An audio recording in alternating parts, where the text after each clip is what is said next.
বিশ্বের ক্ষমতার ভারসাম্য বদলে যাওয়ার ভবিষ্যৎবাণী করা 100 বর্ষ পুরনো রাজনৈতিক কার্টুন আবার আলোচনায়।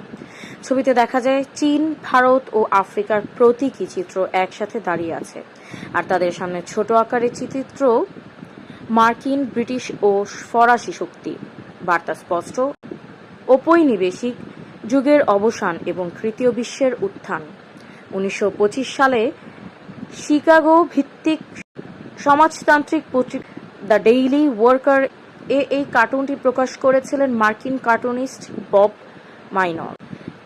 তাতে তিনি ইঙ্গিত দিয়েছিলেন পশ্চিমা আধিপত্য একদিন কমে আসবে আর উত্থান ঘটবে চীন, ভারত ও আফ্রিকার মতো জনসমৃদ্ধ দেশগুলোর। সম্প্রতি ভারতীয় পেশাজীবী আর.এল. নারায়ণন লিঙ্কড-ইনে ছবিটি শেয়ার করেন। পোস্টে তিনি উল্লেখ করেন, শতবর্ষ পরে এসে ব্রিক্স জোট বিশ্ব জনসংখ্যার 40% এবং $30 ট্রিলিয়ন জিডিপির প্রতিনিধি হয়ে উঠেছে। বর্তমান বৈশ্বিক অস্থিরতা, যুক্তরাষ্ট্রের আগ্রাসী বাণিজ্য নীতি এবং ট্রাম্পের নতুন শুল্ক নীতির প্রেক্ষাপটে কার্টুনটি আবারও আলোচনায় এসেছে।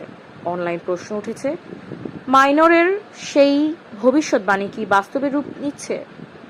ইতিহাসবিদরা বলেছেন, রোমান সাম্রাজ্যের পতনের আগে যেমন দেখা গিয়েছিল অভ্যন্তরীণ বিভাজন, দুর্নীতি ও অর্থনৈতিক সংকট, বর্তমান পশ্চিমা বিশ্বেও মিলছে তার কিছু লক্ষণ। চাণক্যের উদ্ধৃতি টেনে নারায়ণন সতর্ক করেছেন, শক্তির বিরুদ্ধে বেপরোয়া পদক্ষেপ একদিনের জয় এনে দিতে পারে, কিন্তু তা যুগব্যাপী পরাজয়ের কারণ হতে পারে।